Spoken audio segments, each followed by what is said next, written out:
Hello guys, welcome to new blog and a biryani kawa that's on the পুকুর পাড়ে বসে শিকারীদের কাছে। বিরিয়ানি অবশ্য স্বাদ হয়েছে, তবে লবণ বেশি হয়েছে আর কি। এটা কোনো ফ্যাক্ট না, এটা নট কাঁচা রাস্তা, এটা হচ্ছে পুকুর পাড়। আমাদের পুকুর ভাড়া দেওয়া হয়েছিল বর্ষি শিকারীদের কাছে। গতকাল রাত 10টার পর থেকে মানুষের আসা শুরু হয়েছিল। ভোর থেকে মাছ মারা শুরু হয়েছে। প্রায় 200 শতকেরও অধিক জায়গা রয়েছে এই পুকুরে।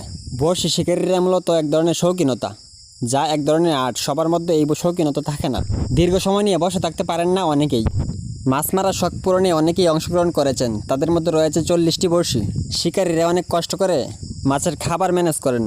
বেশিরভাগ সময়েই বিদেশি খাবার ব্যবহার করে থাকেন পুকুরে, যে খাবারের ঘ্রাণে মাছগুলো অতি শীঘ্রই বড়শিতে ধরা পড়ে।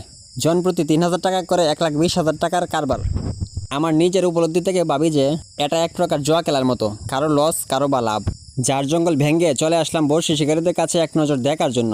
ছোট সময় আমারও অনেক মাছ মারার আগ্রহ ছিল, কিন্তু বড় হওয়ার সাথে সাথে সেই আগ্রহটা নাই বললেই চলে। আমাদের বাড়ির সামনে পুকুর, অথচ সকাল 11টার পর আমি এসেছিলাম একটু দেখার জন্য।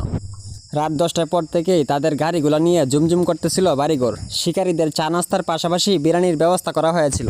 দুপুরে তাদেরকে দেওয়া হলো জনপ্রতি 1 প্যাকেট বিরিয়ানি।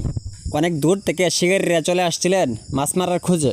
খারো বা লাভ, খারো বা লস।